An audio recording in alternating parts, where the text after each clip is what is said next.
안녕하세요. 스포츠 분석 천교수입니다. 저희 채널을 방문해 주셔서 감사합니다. 이번 회차 천교수 가족방 적중 내역입니다. 적중하신 분들 모두 축하드리며 오늘의 경기 분석도 재밌게 시청하시고 유익한 정보 얻어가시기 바랍니다. 천교수 가족방 입장은 영상 하단 고정 댓글을 통해 입장 가능합니다. 그럼 오늘의 경기 분석 시작하겠습니다. 5월 18, 19일 해외 축구 7경기 분석 시작하겠습니다. 첫 번째로 에버튼 대 사우스햄튼 경기 알아보겠습니다. 먼저 에버튼은 4-2-3-1 포메이션을 바탕으로 베투가 최전방에서 제공권 장악과 마무리 역할을 맡고 있다. 알카라스는 중원에서 템포 조절과 볼 배급에 기여하며 두쿠레는 왕성한 활동량과 공간 침투로 공격의 활로를 연다. 망갈라와 린스트렘의 부상은 아쉽지만 기본적인 수비 조직력과 이선의 압박 강도는 여전히 높은 수준이다. 홈 경기에서는 전방 압박과 세컨드볼 장악에서 강점을 보이며 실점 억제력이 비교적 안정적인 흐름을 유지하고 있다. 특히 공중볼 대응과 제공권 싸움에서 앞서며 세트피스 상황에서도 득점 기회를 자주 만들어내고 있다. 이어서 사우스햄튼은 3-4-3 포메이션을 기반으로 술레마나의 속도와 마테우스 페르난데스의 전개 능력에 의존하는 공격 구조를 보인다. 우고축구는 중원에서 왕성한 활동량을 보이지만 볼 배급 정확도와 템포 조절 능력에서는 기복이 있다.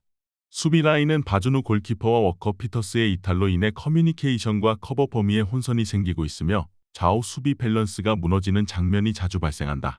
경기 후반에는 테일러와 그랜베크의 공백 여파로 체력 부담이 누적되며 실점률이 증가하는 경향이 있다. 특히 세트피스 수비 집중력 저하가 반복되며 실점 루트가 단순해지는 문제가 발생하고 있다. 에버튼은 제공권과 세트피스 전개를 앞세워 경기 초반부터 주도권을 쥘 수 있는 구조다. 사우스햄튼은 수비 조직력 붕괴와 후반 체력 부담으로 인해 주도권을 내줄 가능성이 크며 실점 가능성이 반복적으로 나타날 수 있다. 이번 경기는 전체적인 안정감과 흐름 유지 능력에서 우위를 점한 에버튼이 승리를 거둘 수 있는 흐름이다. 이번 경기 에버튼 승을 추천합니다. 핸디 언어버 및 최종 조합은 고정 댓글 링크를 통해 가족방에서 확인해주세요. 두 번째로 웨스트햄 대 노팅엄 경기 알아보겠습니다. 먼저 웨스트햄은 3-4-1-2 포메이션을 기반으로 쿠두스와 보웬이 전방에서 공격 전개를 이끄는 핵심 축이다. 수책은 중원에서 제공권 장악과 세컨드볼 경합에서 강점을 보이며 템포 조절 역할까지 수행하고 있다. 하지만 안토니오와 서머빌의 부상 이탈로 인해 전방 침투 옵션이 부족해지며 공격 전개 속도가 둔화되고 있다.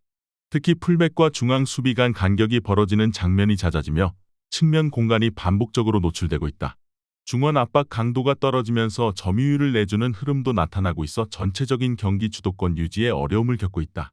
이어서 노팅엄은 4-2-3-1 포메이션을 바탕으로 우드가 제공권 싸움과 포스트 플레이를 중심으로 공격 흐름을 주도하고 있다.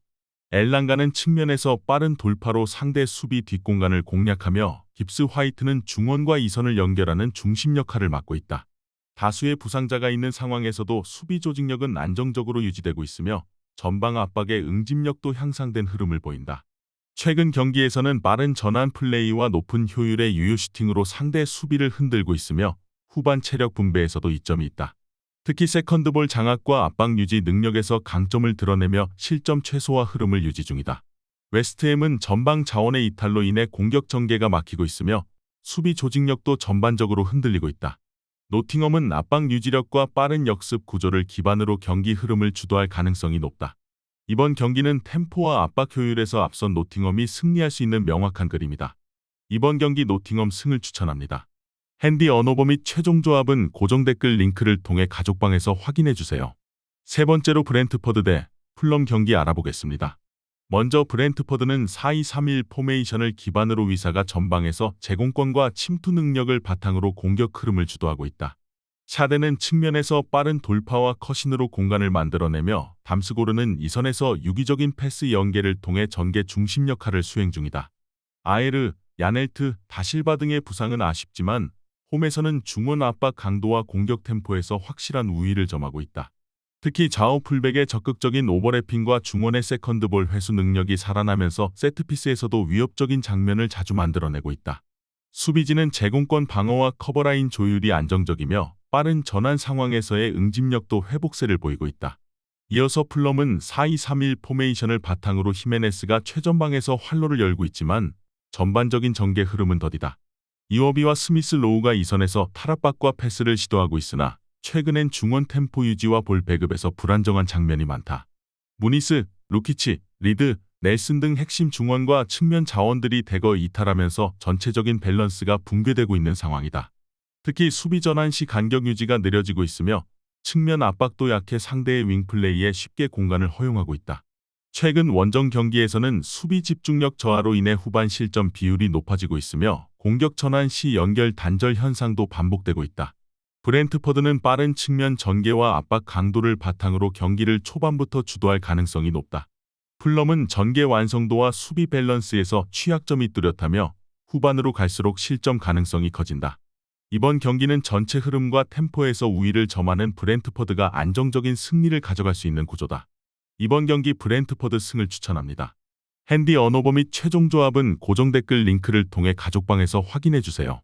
경기 분석 잘 보고 오셨나요? 다음 경기 분석 보시기 전에 천교수 가족방 입장하시는 법 안내해드리도록 하겠습니다. 첫 번째로 영상 하단 댓글을 클릭해주세요. 두 번째로 링크를 클릭하신 후 세 번째로 채팅 참여하기 클릭하셔서 문의 주시고 답장 기다려주시면 됩니다. 남은 영상 유익한 정보 얻어가시길 바라며 이어서 다음 경기 분석 시작하겠습니다. 네 번째로 레스터시티 대 입스위치 타운 경기 알아보겠습니다. 먼저 레스터시티는 4-2-3-1 포메이션을 바탕으로 제이미 바디가 최전방에서 노련한 침투와 마무리 능력을 발휘하고 있다. 엘 칸누스는 중원과 측면을 오가며 패스 전개와 볼 배급에서 유연한 플레이를 보여주며 아예오는 이선에서 연계와 전방 압박에 기여하고 있다. 히카르도 페레이라, 데코르도바, 레이드 등 일부 자원의 부상 이탈은 존재하나 홈에서는 전반적인 템포 유지와 압박 구조가 안정적인 흐름을 보인다. 특히 바디의 전방 움직임에 맞춰 빠르게 침투하는 공격 패턴이 살아있으며 세트피스 상황에서도 높은 결정력을 보유하고 있다. 수비진은 측면 수비 전환 시 다소 불안한 장면이 있으나 전체적인 커버와 제공권에서는 우위를 유지 중이다. 이어서 입스위치 타운은 4-2-3-1 포메이션으로 델랍이 최전방에서 포스트 플레이를 맡고 있으며 엔시소와 채플린이 이선에서 공격 전개를 지원한다. 그러나 브로드헤드, 스즈모딕스, 번스 등 전개 속도와 탈압박에 기여하던 핵심 자원들이 부상으로 빠진 상황이다. 중원에서의 탈압박과 측면 돌파의 빈도가 줄어들고 있으며 후방 빌드업 과정에서 패스 미스와 전개 지연이 반복되고 있다. 특히 상대 강한 압박에 대한 대응이 느려지면서 공소유권을 자주 잃고 있으며 전방으로의 연결이 원활하지 않은 흐름이다. 수비 전환 시 커버 타이밍이 늦고 측면 수비 조직에서도 흔들리는 모습이 자주 나타나고 있다. 레스터시티는 제이미 바디의 침투와 유기적인 전개를 바탕으로 초반부터 주도권을 잡을 가능성이 높다. 입스위치는 공격 구성의 완성도가 떨어지고 수비 커버 범위도 좁아지며 실점 위기를 자주 맞이할 수 있다. 이번 경기는 레스터시티가 전반적인 경기 흐름을 주도하며 승리를 가져갈 수 있는 명확한 구조다. 이번 경기 레스터시티 승을 추천합니다. 핸디 언어버 및 최종 조합은 고정 댓글 링크를 통해 가족방에서 확인해주세요. 다섯 번째로 아스날 대 뉴캐슬 경기 알아보겠습니다. 먼저 아스날은 4-3-3 포메이션을 중심으로 마르티넬리와 사카가 측면에서 빠른 전진을 시도하고 있으며 웨데고르가 중앙에서 템포 조율을 담당하고 있다. 하지만 미켈 메리노가 징계로 결장하고 트로사르, 라이스, 하베르츠, 마갈량이스, 가브리엘 제수스 등 핵심 자원이 대거 이탈한 상황이다.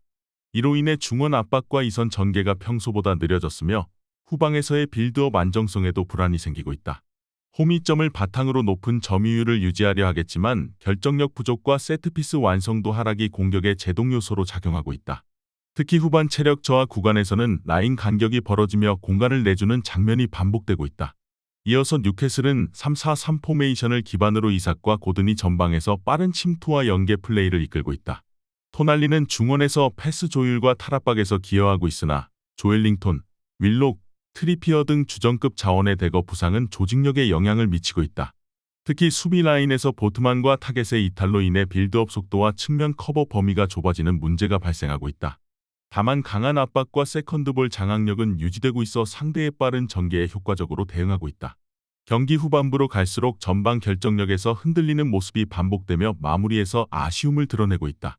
아스날은 높은 점유율로 경기를 풀어가겠지만 마무리 부재가 뚜렷하고 뉴캐슬은 빠른 전환과 압박으로 위협을 가하지만 결정력에서의 불안은 여전하다. 이번 경기는 양팀 모두 치명타를 주지 못한 채 균형이 이어져 접전이 예상되는 매치업이다. 이번 경기 무승부를 추천합니다.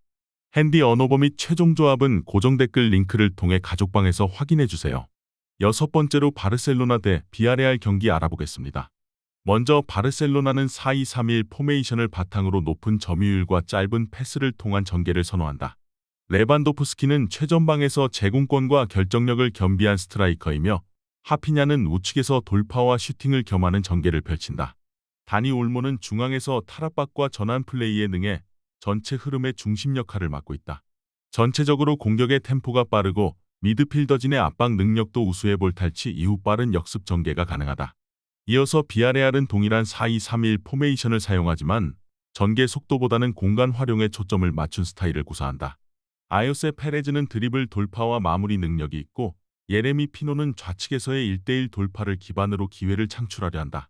다니 파레오는 중원에서 패스 조율과 압박 회피 능력이 있지만 나이로 인한 기동력 저하는 뚜렷한 약점으로 나타난다.